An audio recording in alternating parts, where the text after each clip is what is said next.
ನಮಸ್ಕಾರ ವೀಕ್ಷಕರೇ ಸಿಎಂ ಬದಲಾವಣೆ, ಕೆಪಿಸಿಸಿ ಅಧ್ಯಕ್ಷರ ಬದಲಾವಣೆ ರಾಜ್ಯ ಕಾಂಗ್ರೆಸ್ನಲ್ಲಿ ಗದ್ದಲವನ್ನು ಎಬ್ಬಿಸ್ತಾ ಇದೆ. ಬಣ ಬಡಿದಾಟ ಭರ್ಜರಿಯಾಗಿ ನಡೀತಾ ಇದೆ. ಇನ್ನು ರಾಜ್ಯದಲ್ಲಿ ಕ್ಷಿಪ್ರ ರಾಜಕೀಯ ಬೆಳವಣಿಗೆ ಆಗುತ್ತೆ ಅಂತ ಹಲವರು ಊಹೆ ಮಾಡ್ತಿದ್ದಾರೆ. ಡಿಕೆ ಶಿವಕುಮಾರ್ ಅವರು ರಾಜ್ಯ ಕಾಂಗ್ರೆಸ್ನ ಅತ್ಯಂತ ಪ್ರಭಾವಿ, ಕಾಂಗ್ರೆಸ್ ಪಾಲಿಗೆ ಟ್ರಬಲ್ ಶೂಟರ್ ಆಗಿ ಹಲವು ಸಂದರ್ಭದಲ್ಲಿ ಪಕ್ಷಕ್ಕೆ ಶಕ್ತಿ ತುಂಬಿದ್ದಾರೆ, ಪಕ್ಷವನ್ನು ಕಾಪಾಡಿದ್ದಾರೆ. ಈಗ ಈಶಾ ಫೌಂಡೇಶನ್ನ ಮಹಾಶಿವರಾತ್ರಿ ಕಾರ್ಯಕ್ರಮದಲ್ಲಿ ಪಾಲ್ಗೊಂಡ ಬಳಿಕ ರಾಜ್ಯ ರಾಜಕಾರಣದಲ್ಲಿ ಭಾರಿ ಬೆಳವಣಿಗೆ ಆಗ್ತಾ ಇದೆ. ಚರ್ಚೆಗಳು ಜೋರಾಗಿದೆ. ಡಿಕೆ ಹಿಂದುತ್ವದ ನಡೆ ಹಾಗೆ ಮಾತುಗಳು ಕಾಂಗ್ರೆಸ್ನ ಕೆಲವರಲ್ಲಿ ತಳಮಳವನ್ನು ಸೃಷ್ಟಿಸಿದೆ. ಶಿವರಾತ್ರಿ ಕಾರ್ಯಕ್ರಮದಲ್ಲಿ ಪಾಲ್ಗೊಂಡಿದ್ದು ಮಾತ್ರ ಅಲ್ಲ, ಕೇಂದ್ರ ಸಚಿವ ಅಮಿತ್ ಶಾ ಅವರ ಜೊತೆಗೆ ವೇದಿಕೆಯನ್ನು ಹಂಚಿಕೊಂಡಿದ್ದಾರೆ.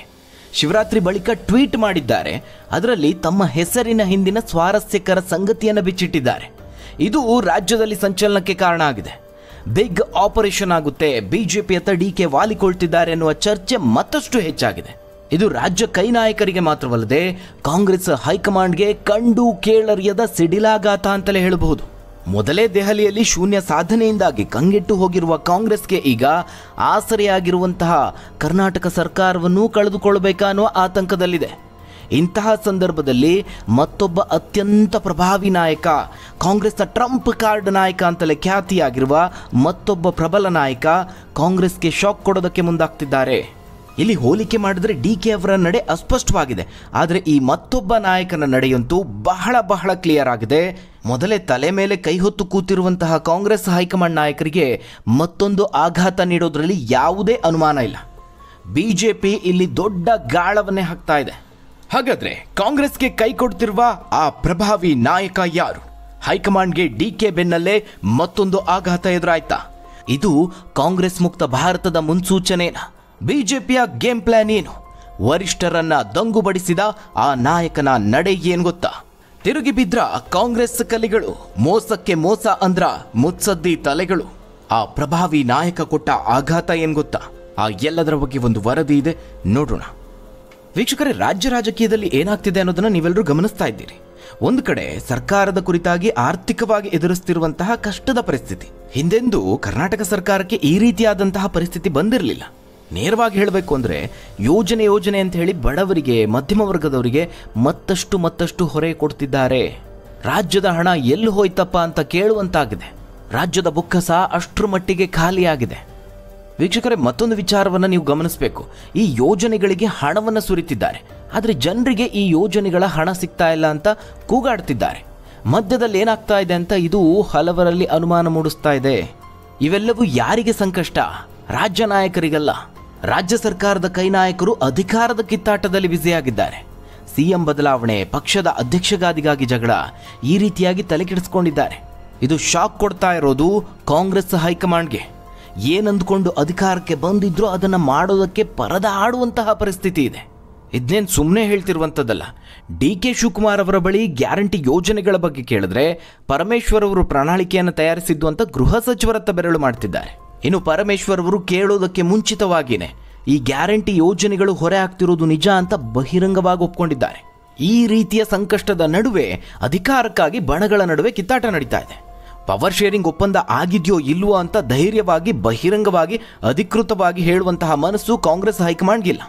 ಪರಿಣಾಮ ರಾಜ್ಯದಲ್ಲಿ ಡಿಕೆ ಶಿವಕುಮಾರ್ ಅವರ ಬಣ, ಸತೀಶ್ ಜಾರಕಿಹೊಳಿ ಅವರ ಬಣ, ಸಿದ್ದರಾಮಯ್ಯ ಅವರ ಬಣ, ಈ ರೀತಿಯಾಗಿ ಪ್ರಮುಖ ನಾಯಕರು ಅಧಿಕಾರಕ್ಕಾಗಿ ಕಿತ್ತಾಡ್ತಿದ್ದಾರೆ. ಇನ್ನು ಪಕ್ಷದ ಒಳಗಡೆಯೂ ಅಧ್ಯಕ್ಷಗಾದಿಗಾಗಿ ಕಿತ್ತಾಟ ನಡೀತಾ ಇದೆ. ವೀಕ್ಷಕರು, ಇವೆಲ್ಲವೂ ಹೈಕಮಾಂಡ್ಗೆ ಇನ್ನಿಲ್ಲದ ತಲೆನೋವನ್ನು ತಂದಿಟ್ಟಿದೆ. ಏನಂದುಕೊಂಡು ರಾಜ್ಯದಲ್ಲಿ ಅಧಿಕಾರಕ್ಕೆ ಬಂದಿದ್ರೋ ಅದನ್ನು ಮಾಡೋದಕ್ಕೆ ಸಾಧ್ಯ ಆಗ್ತಾ ಇಲ್ಲ. ಒಂದು ರೀತಿ ಅಸಹಾಯಕರಾಗಿ ಕೈ ಚೆಲ್ಲಿ ಕೂತಂತೆ ಕಾಣಿಸ್ತಾ ಇದೆ. ಯಾವ ರಣತಂತ್ರನೂ ಇಲ್ಲ, ಯಾವ ಪ್ಲಾನೂ ಇಲ್ಲ, ಯಾವ ಮಣ್ಣು ಮಸಿನೂ ಇಲ್ಲ. ಗಾಳಿ ಬಂದ ಕಡೆ ತೂರ್ಕೋ ಅನ್ನೋ ರೀತಿಯಲ್ಲಿ ಹೈಕಮಾಂಡ್ ವರ್ತಿಸ್ತಾ ಇದೆ. ಪರಿಣಾಮ ಹಲವು ಕಾಂಗ್ರೆಸ್ನ ಘಟಾನುಘಟಿಗಳು, ಒಂದು ಕಾಲದಲ್ಲಿ ಅಬ್ಬರಿಸಿ ಬೊಬ್ಬೆರಿದಂಥವರು ಇವತ್ತು ಪಕ್ಷವನ್ನೇ ಬಿಡುವಂತಹ ನಿರ್ಧಾರಕ್ಕೆ ಬರ್ತಿದ್ದಾರೆ. ಕಾರಣ, ರಾಷ್ಟ್ರೀಯವಾಗಿ ಕಾಂಗ್ರೆಸ್ ದಿನದಿಂದ ದಿನಕ್ಕೆ ಬಲ ಕಳೆದುಕೊಳ್ತಾ ಇದೆ. ಬಿಜೆಪಿ ದೇಶವನ್ನೇ ಆವರಿಸಿಕೊಳ್ತಾ ಇದೆ. ಒಂದೊಂದೇ ರಾಜ್ಯವನ್ನು ಗೆಲ್ತಾ ಗೆಲುವಿನ ದಂಡಯಾತ್ರೆಯನ್ನು ಮುಂದುವರಿಸ್ತಾ ಇದೆ. ಇದು ಹಲವು ಮುತ್ಸದ್ದಿ ನಾಯಕರಲ್ಲಿ ಪಕ್ಷದಲ್ಲಿ ಭವಿಷ್ಯವನ್ನು ಕಂಡುಕೊಳ್ಳೋದಕ್ಕೆ ಸಾಧ್ಯವಾಗ್ತಾ ಇಲ್ಲ. ಆತ್ಮವಿಶ್ವಾಸವನ್ನು ಕಳೆದುಕೊಳ್ತಿದ್ದಾರೆ. ಜೊತೆಗೆ ಪಕ್ಷದಲ್ಲಿ ಹೈಕಮಾಂಡ್ ತೋರಿಸ್ತಿರುವಂತಹ ಧೋರಣೆ, ಅಸಮಾಧಾನವನ್ನು ವ್ಯಕ್ತಪಡಿಸ್ತಿದ್ದಾರೆ. ಇದಕ್ಕೆ ಅದರ ಒಂದು ಸ್ಪಷ್ಟ ಉದಾಹರಣೆ ಎಂಬಂತೆ ಕರ್ನಾಟಕ ರಾಜ್ಯದಲ್ಲೂ ಕ್ಷಿಪ್ರ ರಾಜಕೀಯ ಬೆಳವಣಿಗೆ ಆಗುತ್ತೆ ಅಂತ ಹಲವು ನಾಯಕರು ಹೇಳಿಕೆಯನ್ನು ಕೊಡ್ತಿದ್ದಾರೆ. ಇನ್ನು ರಾಜ್ಯದ ವಿಪಕ್ಷ ಬಿಜೆಪಿ ಅಂತೂ ಆಡಳಿತಾರೂಢ ಕಾಂಗ್ರೆಸ್ ವಿರುದ್ಧವಾಗಿ ಮುಗಿಬೀಳ್ತಾ ಇದೆ. ಇದೇ ಸಂದರ್ಭದಲ್ಲಿ ಡಿಕೆ ಅವರ ನಡೆಯ ಬಗ್ಗೆ ನಿಮ್ಮೆಲ್ರಿಗೂ ಗೊತ್ತು. ಕಾಂಗ್ರೆಸ್ ಸೈದ್ಧಾಂತಿಕ ನಿಲುವಿಗೆ ವಿರುದ್ಧವಾಗಿ ನಡೆದುಕೊಳ್ತಿದ್ದಾರೆ ಅಂತ ಕಾಂಗ್ರೆಸ್ನ ವರಿಷ್ಠರೊಬ್ಬರು ಬಹಿರಂಗವಾಗಿ ಡಿಕೆಗೆ ಎಚ್ಚರಿಕೆಯನ್ನು ಕೊಟ್ಟಿರುವಂಥದ್ದು. ಆದರೆ ನಾನು ಯಾವುದಕ್ಕೂ ತಲೆ ಕೆಡಿಸ್ಕೊಳ್ಳೋದಿಲ್ಲ, 1000 ಜನ ವಿರೋಧ ಮಾಡಿದ್ರು ನಾನು ನನ್ನ ನಂಬಿಕೆಯನ್ನು ಬಿಡೋದಿಲ್ಲ. ಸಿದ್ದರಾಮಯ್ಯ ಅವರು, ಮಲ್ಲಿಕಾರ್ಜುನ್ ಖರ್ಗೆ ಅವರು, ಇವರೆಲ್ಲರ ಹೆಸರಲ್ಲೂ ಹಿಂದೂ ದೇವರ ಹೆಸರಿದೆ, ಅವರೇನಾದರೂ ಹೆಸರನ್ನು ಬದಲಾವಣೆ ಮಾಡ್ಕೊಂಡಿದ್ದಾರಾ ಅಂತ ತಮ್ಮನ್ನು ತಾವು ಸಮರ್ಥಿಸ್ಕೊಳ್ತಿದ್ದಾರೆ. ಡಿಕೆ ಅವರೇನಾದರೂ ಪಕ್ಷವನ್ನು ಬಿಟ್ಟು ಹೋದರೆ ಕಾಂಗ್ರೆಸ್ ರಾಜ್ಯದಲ್ಲಿ ಕಣ್ಮರೆ ಆಗೋದು ಖಚಿತ ಅಂತಲೇ ರಾಜಕೀಯ ಪಂಡಿತರು ತಮ್ಮ ಲೆಕ್ಕಾಚಾರವನ್ನು ಮುಂದಿಡ್ತಿದ್ದಾರೆ. ಸಿಎಂ ಪಟ್ಟ ಬೇಕು ಅಂತ ಡಿಕೆ ಅವರು ಪಟ್ಟು ಹಿಡಿದಿದ್ರೆ ಹೈಕಮಾಂಡ್ಗೆ ಏನೂ ಮಾಡೋದಕ್ಕೆ ಆಗದಂತಹ ಪರಿಸ್ಥಿತಿ ಇದೆ. ಅವರಾಗವರೇ ಅಧಿಕಾರವನ್ನು ತಮಗೆ ಕೊಡಬೇಕು. ಇದೇ ಕಾರಣಕ್ಕೆ ಹಿಂದುತ್ವದ ಅಸ್ತ್ರವನ್ನು ಡಿಕೆ ಪ್ರಯೋಗಿಸಿದಂತಿದೆ. ಆ ಮೂಲಕ ಹೈಕಮಾಂಡ್ಗೆ ಒಂದು ರೀತಿ ಬೆದರಿಸುವಂತಹ ತಂತ್ರವನ್ನು ಮುಂದುವರೆಸಿದ್ದಾರೆ. ಇನ್ನು ಡಿಕೆ ಅವರ ಈ ಹೊಸ ಅಸ್ತ್ರಕ್ಕೆ ರಾಜ್ಯದಲ್ಲಿ ಮತ್ತೊಂದು ಬಣ ಕಂಗಾಲಾಗಿ ಹೋಗಿದೆ. ಇದು ಕಾಂಗ್ರೆಸ್ನ ವರಿಷ್ಠರಿಗೆ ನುಂಗಲಾರದಂತಹ ತುತ್ತು, ದೊಡ್ಡ ಆಘಾತ ಅಂತಲೇ ಹೇಳಬಹುದು. ಹೀಗಿರುವಾಗಲೇ ಕಾಂಗ್ರೆಸ್ನ ಇದೇ ರೀತಿಯಾದಂತಹ ಮತ್ತೊಬ್ಬ ಪ್ರಭಾವಿ ನಾಯಕ, ಟ್ರಂಪ್ ಕಾರ್ಡ್ ನಾಯಕ ಪಕ್ಷವನ್ನೇ ತೊರೆಯುವ ಸೂಚನೆಯನ್ನು ಕೊಡ್ತಿದ್ದಾರೆ. ಡಿಕೆ ವಿಚಾರದಲ್ಲಾದರೆ ಸಾಂದರ್ಭಿಕ ನಡೆ ಅಂತ ಹೇಳಬಹುದು.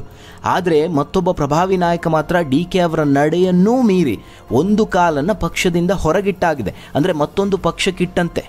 ವೀಕ್ಷಕರೇ, ದೆಹಲಿ ವಿಧಾನಸಭಾ ಚುನಾವಣೆಯಲ್ಲಿ ಹೀನಾಯವಾಗಿ ಸೋತಿರುವಂತಹ ಕಾಂಗ್ರೆಸ್ಗೆ ಇದೀಗ ಮತ್ತೊಂದು ಶಾಕ್ ಎದುರಾಗಿರುವಂಥದ್ದು. ಇತ್ತೀಚಿನ ವರ್ಷಗಳಲ್ಲಿ ಕಾಂಗ್ರೆಸ್ನಿಂದ ಹಲವು ಪ್ರಭಾವಿ ನಾಯಕರು ದೂರ ಸರಿದಿದ್ದಾರೆ.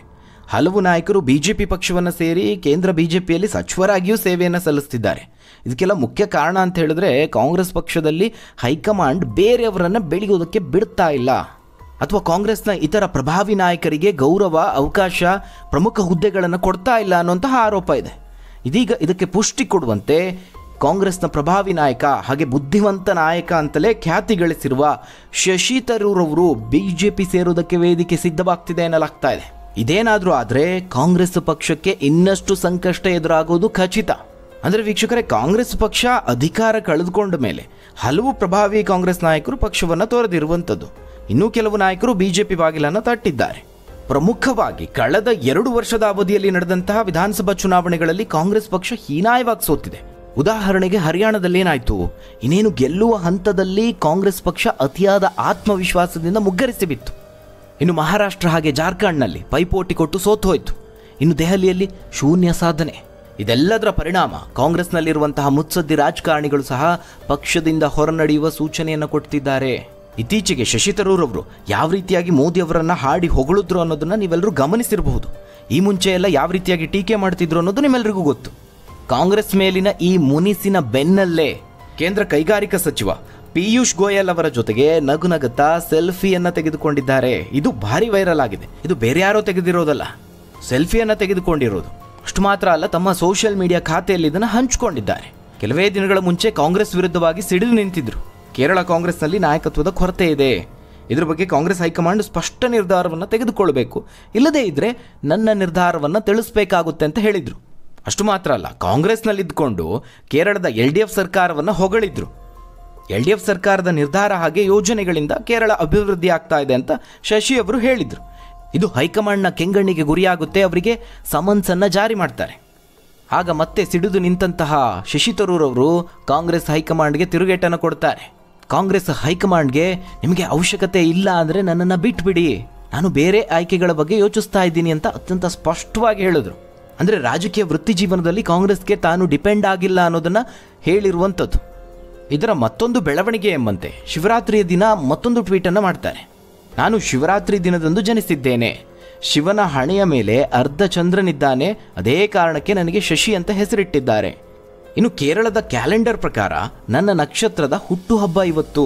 ಅಂದರೆ ವೀಕ್ಷಕರೇ, ಕೇರಳದಲ್ಲಿ ಹುಟ್ಟುಹಬ್ಬದ ಜೊತೆಗೆ ನಕ್ಷತ್ರ ದಿನವನ್ನು ಸಹ ಹುಟ್ಟುಹಬ್ಬ ಅಂತ ಆಚರಿಸುವಂತಹ ಪದ್ಧತಿ ಇದೆ.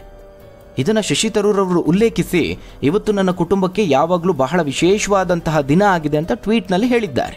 ಇವೆಲ್ಲವೂ ಶಶಿ ತರೂರ್ ಅವರು ಕಾಂಗ್ರೆಸ್ ವಿರುದ್ಧವಾಗಿ ಎಷ್ಟರ ಮಟ್ಟಿಗೆ ಸಿಡಿದು ನಿಂತಿದ್ದಾರೆ ಅನ್ನೋದನ್ನು ಸೂಚಿಸುತ್ತೆ.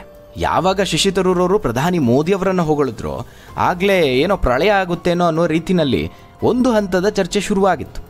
ಮೋದಿ ಅವರು ಅಮೆರಿಕ ಪ್ರವಾಸವನ್ನು ಮಾಡಿದಂತಹ ಸಂದರ್ಭದಲ್ಲಿ ಟ್ರಂಪ್ ಜೊತೆಗಿನ ಮಾತುಕತೆ ಹಾಗೆ ವ್ಯಾಪಾರ ಒಪ್ಪಂದಗಳ ಬಗ್ಗೆ ಶಶಿ ತರೂರ್ ಅವರು ಹೊಗಳುವ ಮೂಲಕವಾಗಿ ಅವರ ಮಾತುಗಳ ಕುರಿತಾಗಿ ಚರ್ಚೆ ಆರಂಭ ಆಯಿತು.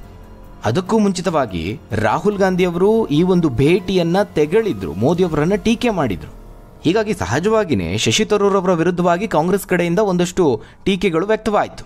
ಆಗ ಅವರು ಒಳ್ಳೆಯದನ್ನ ಹೊಗಳೋದಕ್ಕೆ ಹಾಗೆ ಕೆಟ್ಟದ್ದನ್ನು ತೆಗಳೋದಕ್ಕೆ ನನಗೆ ಯಾರ ಅನುಮತಿನೂ ಬೇಕಿಲ್ಲ ಅನ್ನೋ ರೀತಿಯಲ್ಲಿ ನಾನು ಸ್ವತಂತ್ರವಾಗಿ ಅಭಿಪ್ರಾಯವನ್ನು ಪ್ರಕಟಿಸ್ತಾ ಇದ್ದೀನಿ ಅಂತ ಬಹಳ ಸ್ಪಷ್ಟವಾಗಿ ಹೇಳಿದ್ರು, ತಿರುಗೇಟನ್ನು ಕೊಟ್ಟರು. ಮತ್ತೊಂದು ವಿಚಾರ ಅಂದರೆ ವೀಕ್ಷಕರೇ, ಕಾಂಗ್ರೆಸ್ ವರ್ಕಿಂಗ್ ಕಮಿಟಿಯ ಸದಸ್ಯನೂ ಕೂಡ ಹೌದು ಶಶಿ ತರೂರ್ ಅವರು. ಅದರ ನಿರ್ಧಾರಗಳನ್ನು ತೆಗೆದುಕೊಳ್ಳುವ ರೀತಿಯ ಬಗ್ಗೆಯೂ ಅವರು ಅಸಮಾಧಾನವನ್ನು ಹೊರಹಾಕಿದ್ದಾರೆ. ಒಳ್ಳೆಯ ನಿರ್ಧಾರಗಳನ್ನು ಪ್ಲ್ಯಾನ್ಗಳನ್ನು ಮಾಡೋ ಬದಲಾಗಿ 100 ಜನ ಇರುವಂತಹ ಕಾಂಗ್ರೆಸ್ ವರ್ಕಿಂಗ್ ಕಮಿಟಿ ಒಂದು ರೀತಿ ಸಮಾವೇಶದ ರೀತಿ ನಡೀತಾ ಇದೆ ಅಂತ ಬೇಸರವನ್ನು ವ್ಯಕ್ತಪಡಿಸಿದರು. ಸದ್ಯ ಇವೆಲ್ಲವೂ ಅವರು ಪಕ್ಷವನ್ನು ತೊರೆಯುವಂತಹ ಮುನ್ಸೂಚನೆ ಅಂತಲೇ ವಿಶ್ಲೇಷಣೆ ಮಾಡಲಾಗ್ತಾ ಇದೆ. ಒಟ್ಟಾರೆಯಾಗಿ ಮುತ್ಸದ್ದಿ ರಾಜಕಾರಣಿಗಳು, ಪ್ರಭಾವಿಗಳು, ಟ್ರಂಪ್ ಕಾರ್ಡ್ ನಾಯಕರು ಕಾಂಗ್ರೆಸ್ ಪಕ್ಷವನ್ನು ತೊರೆಯುವಂತಹ ನಿರ್ಧಾರಕ್ಕೆ ಬರ್ತಿದ್ದಾರೆ. ಈಗಾಗಲೇ ಹಲವು ನಾಯಕರು ಪಕ್ಷದಿಂದ ಹೊರಹೋಗಿ ಬಿಜೆಪಿಯನ್ನು ಸಹ ಸೇರ್ಕೊಂಡವರಿದ್ದಾರೆ. ಸದ್ಯ ರಾಷ್ಟ್ರೀಯವಾಗಿ ಕಾಂಗ್ರೆಸ್ ಬಲ ಕಳೆದುಕೊಳ್ತಿರೋದನ್ನು ನೋಡ್ತಾ ಇದ್ರೆ ಇದು ಬಿಜೆಪಿಯ ಒಂದು ಕನಸಿದೆಯಲ್ಲ, ಕಾಂಗ್ರೆಸ್ ಮುಕ್ತ ಭಾರತದ ಕನಸು, ಅದರ ಮುನ್ಸೂಚನೆನ ಮುನ್ನುಡಿನ ಇದು? ಈ ರೀತಿಯಾಗಿ ಹಲವು ಪ್ರಶ್ನೆಗಳು ಉದ್ಭವ ಆಗುತ್ತೆ. ಹಾಗಾದರೆ ವೀಕ್ಷಕರೇ, ಈ ಬಗ್ಗೆ ನೀವೇನಂತೀರಾ? ಕಾಂಗ್ರೆಸ್ ಪಕ್ಷದ ಸದ್ಯದ ಸ್ಥಿತಿಗತಿಯ ಬಗ್ಗೆ ನಿಮ್ಮ ಅನಿಸಿಕೆ, ಅಭಿಪ್ರಾಯ ಏನು ಅನ್ನೋದನ್ನು ಕಮೆಂಟ್ ಮೂಲಕವಾಗಿ ತಿಳಿಸಿ. ಧನ್ಯವಾದಗಳು ವೀಕ್ಷಕರೇ.